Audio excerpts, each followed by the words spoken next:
The ripple effect inside of Camtasia project can be automated by using the magnetic track option. So to do that, I'm just going to go around and select this part out and delete that out just like that. And I can see that there's a clip, a gap of the clip just like that over there.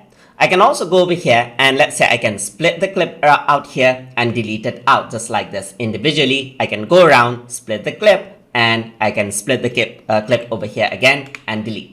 You can see that there's a lot of gaps that are available right here once I keep on deleting them out. But if I want the gaps to be automatically closed out, then I can simply enable the magnetic track option just like this, and you can see that the gaps has been closed out. So you can just go around over here, enable the magnetic track again and enable this out again, and you can see that all of the gaps gets closed out once you enable that out. Once you disable it now, then what happens is that it's again together. So now if you are to move it, they don't ripple out together. But if you are to turn on the magnetic track again, you can see that it just sticks together.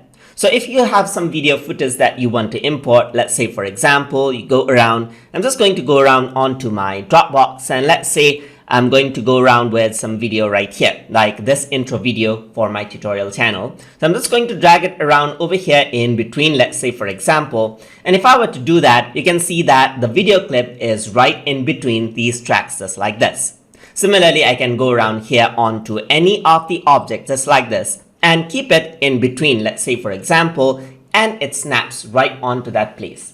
And that is how you can add an automatic ripple by using the magnetic tracks inside of Camtasia projects. So I hope you guys learned something as always. And as always, please like, comment, share, and subscribe.